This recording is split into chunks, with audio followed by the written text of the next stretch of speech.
A well-known crime syndicate, Liam McCaffrey dies of old age in prison, bringing down his global empire of assassination, robbery, and extortion once and for all. In Buffalo, New York, married couple Dan and Jessica Morgan are excited to celebrate their anniversary, and so Jessica goes to their favorite hotel's bar ahead of her husband, and Dan talks to her on the phone and guides her to their reserved room while he scales up the walls of the hotel in hopes of surprising her. Jessica reaches the room and is pleasantly surprised to find a beautiful, luxurious necklace waiting for her on the bed. As Jessica appreciates the beauty of her gift, Dan appears behind her and amps the surprise. What do you think? As the couple starts appreciating one another for the amazing years of a marriage they've shared, their oldest son, Kyle, and their 4-year-old Max ruin their romantic night by forcing them to return home to deal with their sick dog. The couple rush home without complaining, as they value their family more than anything and love helping and having fun with their kids. You'd say you're unbelievable. A few weeks later, on Thanksgiving, the Morgans go to Jessica's parents' house and spend a fun day with their extended family. Fun and chaos erupt throughout the day as everyone is in a cheerful mood, and luckily, Dan manages to prevent a couple of potential disasters. You're unbelievable. At dinner, the Morgans' oldest daughter, Nina, who is studying journalism in London, joins the family in a video call and catches up with everyone. Nina is delighted to learn that her athlete mother has gotten a job as head of women's track at Ohio State University and encourages her to take it despite Jessica's fear to ask her husband to move out of the city he loves. Then, before she hangs up, Nina advises Jessica to talk to Dan as soon as possible. A few days later, while Dan excitedly decorates their house for the holidays, he's upset to hear that Nina has decided not to come home for Christmas and urges her to change her mind so that they can have their typical family holiday. The next day, Dan goes to work at his security advising firm, finds a job offer in London, and takes it, hoping to kill 2 birds with 1 stone, and arranging to take his whole family over there so that they can celebrate Christmas with Nina while he finishes a quick job as a security advisor in a bank.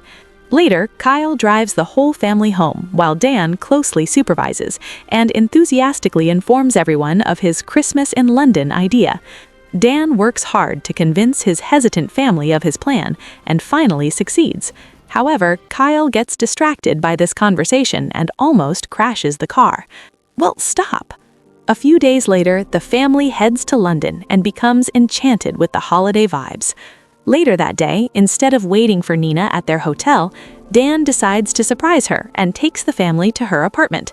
There, Nina is shocked to see everyone, especially since she hasn't had the time to get rid of her boyfriend, Omar. Nina reluctantly introduces Omar to everyone, and everyone seems to take it well, except Dan, who is overprotective of his daughter. Later, the Morgans and Omar go out for a walk around the buzzing city, and Omar impresses the boys by showing off his cool parkour skills. "I'm having fun." Unfortunately, Max decides to copy Omar and falls flat on his face, causing Dan and Jessica to come rushing. Dan is annoyed at this and admonishes Omar, who calmly takes it, and even advises the concerned father not to be too overprotective, and shares that that's what ruined his relationship with his father. The next morning, Nina meets her family at the hotel and spends some quality time with her mother, and encourages her to tell Dan about the Ohio offer as soon as possible, while Dan goes to his meeting at the bank. Later, Nina takes her brothers out to the park, hoping to give her mother some alone time to build her courage. At the bank, while Dan assesses the security gaps, he is met by a man named Aiden Clark, who asks him to demonstrate the bank's security weakness by breaking into it right there. Dan leads Aiden through a series of security systems, leading to the safe deposit boxes. "I'm just getting warmed up, after you. Shall we have to eat?" "No." The duo finally reaches the safe deposit boxes, and Dan invites Aiden in before quickly grabbing him in a chokehold, demanding to know who he is, as he had picked up subtle signs that the man has nothing to do with the bank and has an ulterior motive. "Who the hell are you and what's happening here?" Doug didn't recognize you. However, Aiden manages to quickly show Dan a picture of kidnapped Jessica, which forces him to relent. Then, Aiden refers to Dan as Sean McCaffrey, which is his old criminal name, and reveals himself to be his half-brother, Finn. He then relates that their father, Liam, had an affair with his maid, but that he had betrayed her after she got pregnant. Finn adds that he has always been jealous of Dan for being adored by Liam, and has been holding grudges against his father for abandoning him. Then, Finn threatens Dan's family and forces him to take the blame for the current bank robbery so that they can both make it out of the bank. Hence, Dan is forced to pretend to hold Finn hostage as the duo walks out of the bank. Once outside, Finn orders his people to release Jessica, who reunites with her husband, who notices that she has a gun taped to her hand. As the police start arriving, Jessica and Dan flee the area, hoping to hide the gun and get to their kids in time. No, it's okay, It's okay, don't worry, I owe you back. Elsewhere, as Finn drives away with his men, he notices that Dan had stolen the key from him and decides to head to his hotel, predicting that the couple would go there to pick up their kids. Then, Dan calls Nina and tells her to gather her siblings, who are enjoying themselves with Omar at the park, to wait for them there and dispose of their phones. The kids and Omar manage to find Dan and Jessica, and the group starts running away while Dan informs everyone who Finn is. What? Our uncle? Not the time, guys. The group manages to lose Finn and make it to a tour bus, but unfortunately, Finn catches up to them there and holds Dan at gunpoint, demanding the key. Dan manages to tackle Finn, and the two get into an intense fight. After a lengthy fight, Jessica joins in and helps Dan by spraying fire retardant on Finn and clouding his vision before directly engaging him in a fight. Seeing this, hoping to rescue Jessica and buy his family some time to figure out their next move, Dan throws the key out of the bus, which forces Finn to get off. Later, when the group finds a moment to breathe, Dan informs everyone that when Finn gets hold of the key, he will have access to Liam's encrypted server, a large sum of money, contacts of assassins, a global surveillance system, and reasons that their best course of action is to leave England as soon as possible. Nina is appalled by this idea and reasons that if she's to consider leaving her life behind, Omar has to join her. Meanwhile, Finn arrives at Liam's mansion in Paris and shows the coveted key to convince the butler, Vikram. Then Vikram leads Finn to the office where he uses his key to access the encrypted server.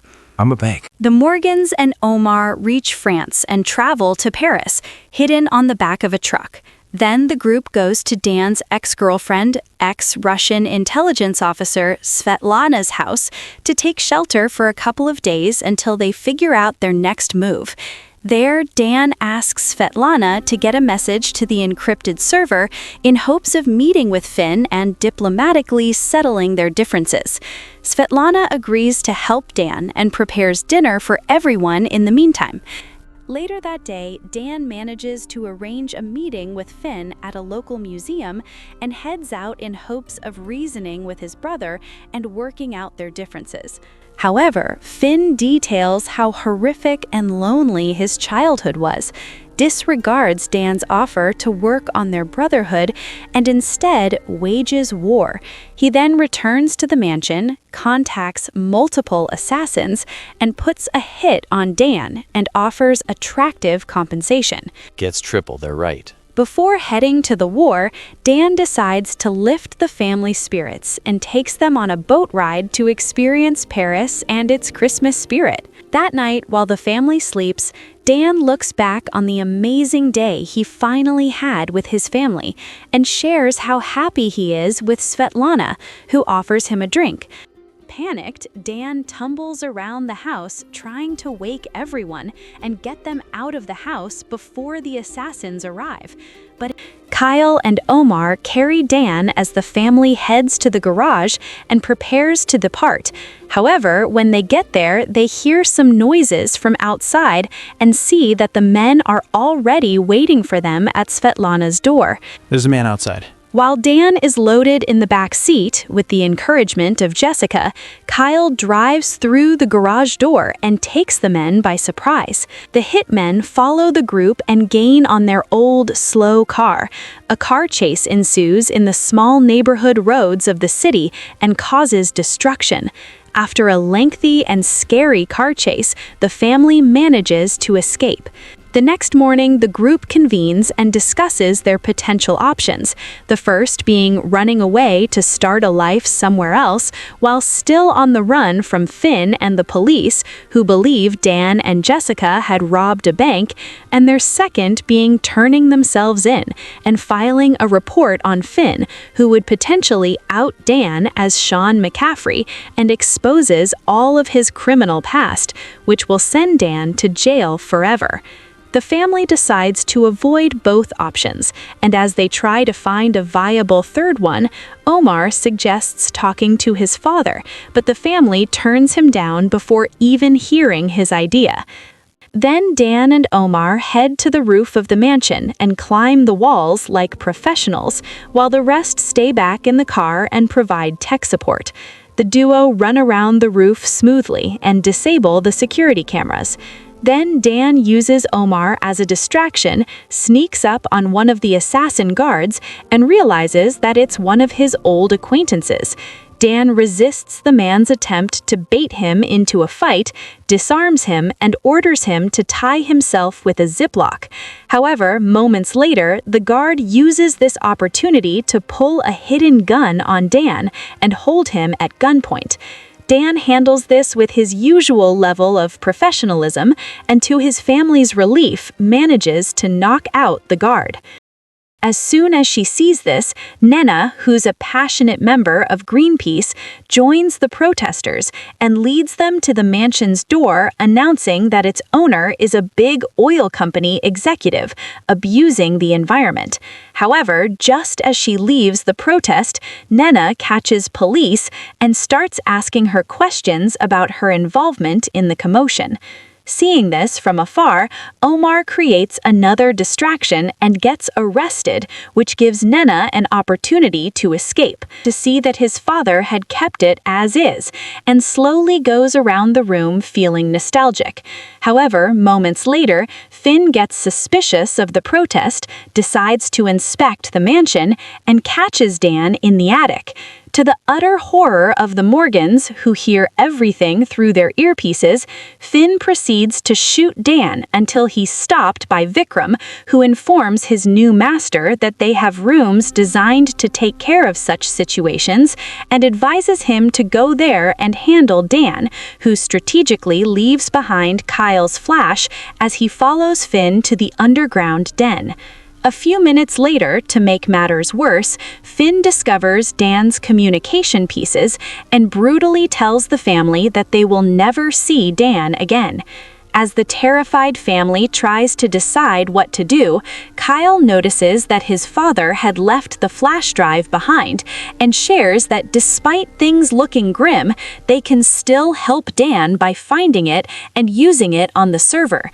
Despite Dan's order to abandon him and everything else at the sign of trouble, Jessica decides to help her husband and heads to the mansion, after warning the kids to go to the U.S. Embassy if things get worse. Then Jessica proves her athleticism as she jumps across the roofs of buildings to get to the mansion. There, she enters Dan's old bedroom, and as she lovingly looks around her husband's childhood memoirs, she finds the flash drive. With Nena's encouragement, Jessica takes it to the office. In the underground den, Vikram directs Finn to place Dan over the drain and shoot him cleanly. But as Dan stands over the drain and Finn proceeds to shoot his brother, Vikram pulls the plug and drops Dan into the manhole of the drain, saving his life. Annoyed by this betrayal, Finn confronts Vikram, who firmly stands his ground. Upstairs, Jessica finally makes it to the office and plugs the flash drive, which grants Kyle access to the system. Kyle then activates the CCTV and, together with Nina, guides Jessica through the house and away from one of the assassins inspecting the house. Moments later, Jessica is forced to hide in the closet when the assassin makes it to the office and waits inside until she leaves. However, feeling cornered, Jessica is forced to jump out and take the assassin by surprise, which leads to a full-blown fight. In the underground tunnel, Dan takes the hitmen out one by one. Dan uses his knowledge of the tunnel to take sufficient cover and shield himself from the assassins. In the office, as the kids watch in terror, Jessica fights intensely with the assassin and finally manages to knock her out. "No, it's the guy from last night. Mommy, we've got company." Outside, Nina notices Finn's men approaching their car and urges Kyle to finish erasing the files from the server so that they can escape, while Jessica rushes out of the mansion to help her kids. In the mansion, Finn is terribly frustrated to learn that the server has been hacked, all $500 million drained, and the files deleted, and he promises to kill Dan and his kids as revenge. Outside, Jessica takes the kids to a carousel in the city, and after helping them escape from an assassin chasing them, she turns herself and the kids over to the police by revealing their identities and asking for help. Elsewhere, Dan and Finn's intense fight continues until Dan finally manages to overpower, tie up, and suspend Finn from a ceiling. Then, as Dan steps out of the building, he's arrested but is happy to see all of his family, despite their being in handcuffs. Then, as the Morgans discuss their fate, they realize that no matter where they are, the most important thing is that they are together. Then moments later, Omar arrives with his father, who happens to be Secretary General of Interpol, and their ticket out of their predicament. Then Jessica summons her courage and shares about Ohio to Dan, who is happy and supportive. 11 months later, in Columbus, Ohio, Jessica, Dan, and Max have settled into their new home and make preparations to host Nina and Kyle, who is now in college, for the holidays. Jessica thrives at work and is really happy with her new life, and Dan keeps a regular contact with Omar over video call, in which they update each other and share how much they appreciate one another, and hence Dan is happy to receive Omar's latest update that he will visit them for Christmas. A month later, Dan goes to prison to visit Finn and gives him a matching jacket as a Christmas gift, knowing how much it would mean to him and give him a sense of belonging. Then the duo plays cards and renews their relationship.